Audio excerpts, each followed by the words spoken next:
આ શબ્દ બોલતા એક મા વગરની દીકરીનું હૈયું ભરાઈ જાય છે. એટલે આજે હું તમને એક સપનામાં આવેલી મા વિશે વાત કહેવા માગું છું.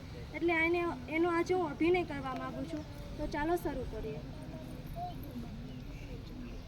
ઓ માં, આટલું બધું મોડું થઈ ગયું.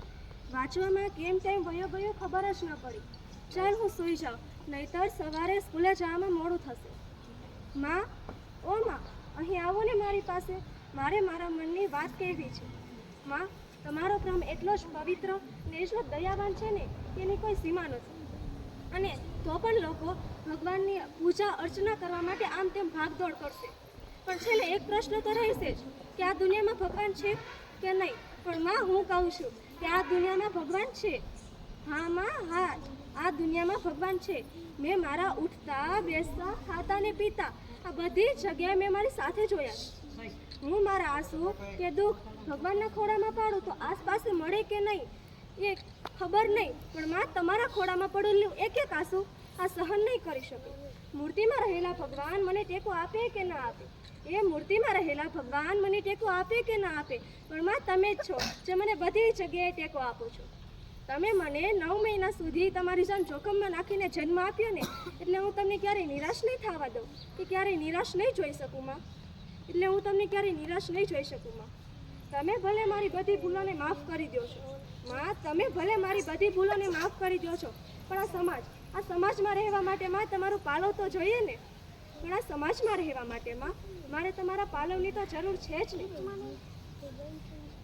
તમે કષ્ટ જોઠવીને મને આ પથ પર ઊભી રાખવી છે. એટલે જ માં તમે 100 શિક્ષકોની ગરજ ચાહો છો. એટલે જ માં તમે 100 શિક્ષકોની ગરજ ચાહો છો.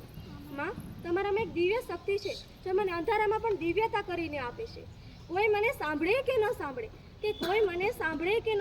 પણ માં તમે જ છો જે મને હર હંમેશા સાંભળો છો.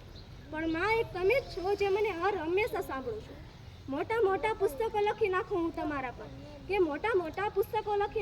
તમારા પર, તો પણ તમારું સંપૂર્ણ વર્ણન કરવા હું અસમર્થ છું. જે વાત હું પિતાને નથી કહી શકતી ને માં, એ વાત હું તમને સરળતાથી કહી શકું છું. કારણ કે તમે મારા મનની વાત જાણી શકો છો અને આ સમાજ મારા મનની વાત જાણી શકતું નથી માં. એટલે જ મારે આ સમાજમાં રહેવા માટે માં તમારા સાથની જરૂર છે. માં, તમે મને છોડીને ક્યારેય નહીં જતા માં. માં, મારે તમારા ખોડે સૂવું છે. માં, ક્યાં ગયા માં તમે? હમણાં જ તો હતા મારી સાથે. વાડામાં પણ નથી, હોલમાં પણ નથી, રસોડામાં પણ નથી. હમણાં જ તો હતા મારી સાથે. માં, તમે આ દુનિયામાં જ નથી માં. તમે ફક્ત મારું એક સપનું જ હતા. એક નાની બીમારીના કારણે આજે મારી માં મારી સાથે નથી. ભગવાન, ત્યાં શું કર્યું મારી સાથે? એક મા વગરની દીકરીનું જીવન કેવું હોય, એક દીકરી જાણે એનું દર્દ. ભગવાન, તારે જ્યારે પ્રેમની જરૂર હતી ત્યારે તે બે માનો પ્રેમ પામ્યો. માતા દેવકીના કુખે જન્મ લીધો એ માતા યશોદાના ખોળે રમ્યા. પણ મારી માતાનો તો એક જ ખોળો હતો ને ભગવાન. તો હવે હું શું કરીશ? તમારે જ્યારે માખણની જરૂર હતી ત્યારે તમે ગોપીઓના ઘરે જઈને મટકી ફોડીને માખણ ખાધું. પણ હું શું કરીશ? મારે પણ મારી માના હાથથી જમવું હતું. મારે પણ મારી માના ખોળે રમવું હતું. મારે પણ બે મીઠા બેન સાંભળવા હતા. પણ હવે હું શું કરીશ? ફક્ત એક વાર મને મારી માનો ખોળો પાછો આપો ભગવાન. મારે પણ ખોળે રમવું છે, મીઠા બે બેન સાંભળવા છે, પ્રેમથી એના હાથે જમવું છે ભગવાન. માં, તમે પાછા આવી જાઓ માં. આ દુનિયામાં બધા જ લોકો પાસે બધું જ હોય છે, પણ જો માતા પિતા નહીં હોય ને તો જીવન રાખ બરાબર લાગે છે.